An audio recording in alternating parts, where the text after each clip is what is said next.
Welcome back to the Ancient World, a podcast with Greek myth and philosophy, symbolic readings of the biblical stories, and the renewal and rebirth of the Florentine Renaissance. And today we're going to play a little clip from a really good and interesting YouTube video, a conversation between Tom Holland. He's a British historian. He's written lots of fantastic books from the Rubicon and Persian Fire. And the latest one is Dominion, where he talks about the history of the last 2,000 years. And he's describing how much of the world is, he's a secular person, but he describes how the deeper values of the biblical stories have created the foundation for so much of the culture.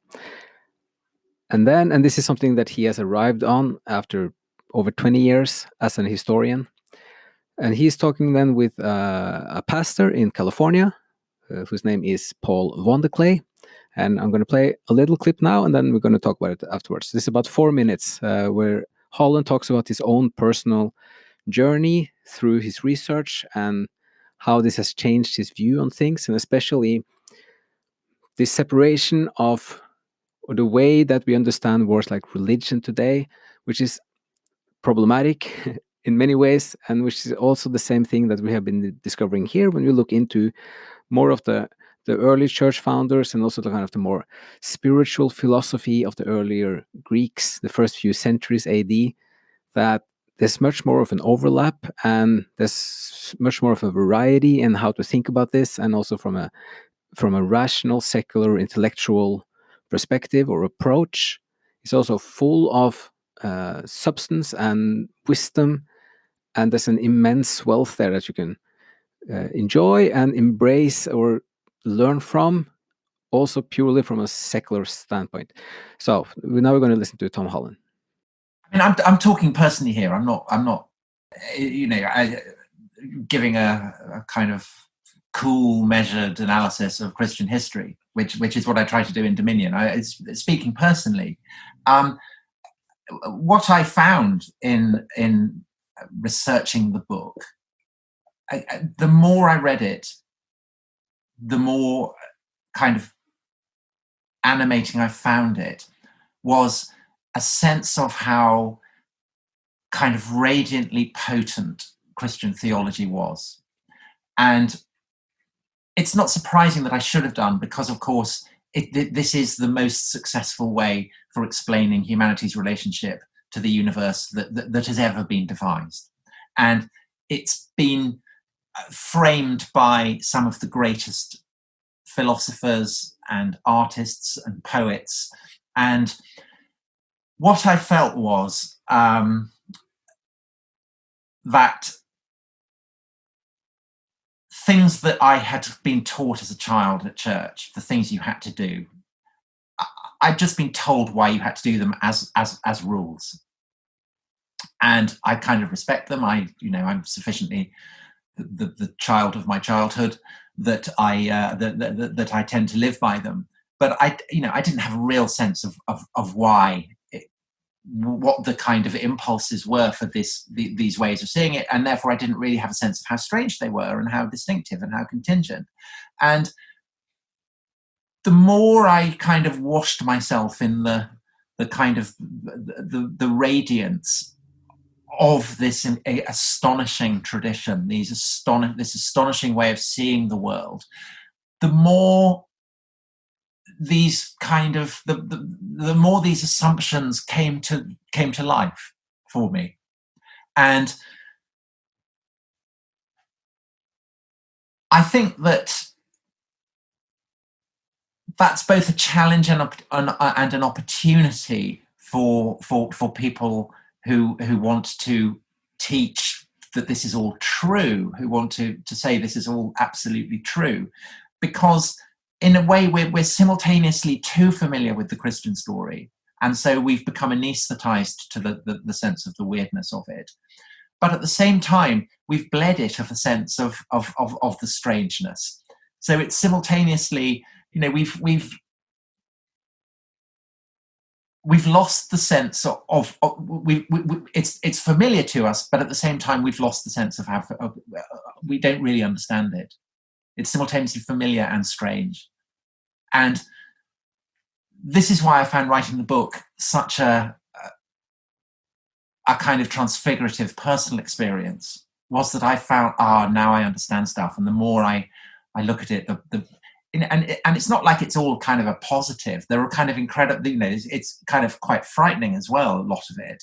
But I think that's also part of my understanding, is that actually the kind of Jesus meek and mild stuff, the idea that God is nice, the idea that, Jesus was nice, is really kind of inadequate to the complexity of it all, and the ferocity of it all, and the challenge of it all, and therefore the poetry and the majesty and the mystery of it all.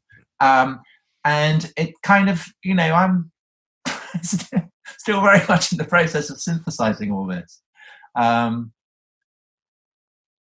the sense of the power of it, I kind of warm my hands at it.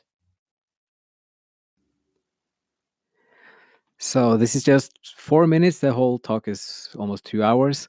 But what was standing out with this particular clip was just the recognition of my own experience last summer, having a big second look on many of these old stories for the first time in over 20 years, and then discovering things that were completely new and very different from what was in the memory from from both childhood or like the teenagers, and then having to uh,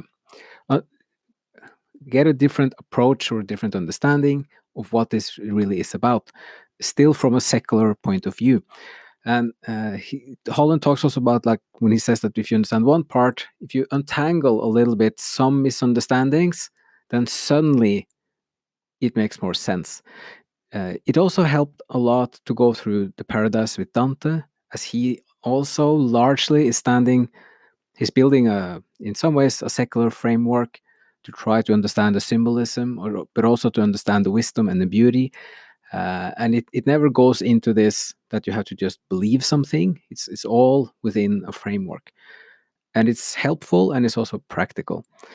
So it's interesting with Holland, because he has reached a point where he's doing this change of perspective. There's also this thing with learning, and that we had one talk last summer also with a professor in Philadelphia, and he talked about, or we both talked about first how Aristotle is a separate language. So if you want to understand Aristotle, it might take you a couple of years, because every word has a specific meaning in the thinking of Aristotle and his use of language. And this is also true for the biblical stories. So this notion that you can pick up the book and start reading and having an understanding that can grasp or understand a lot of what's in there is not necessarily very realistic. It's very complicated, it's cryptic, and it's also much more into like a spiritual philosophy, where the terms have to be understood in a new way. And that's why it's interesting to see what is happening with Tom Holland at this point, as he's in his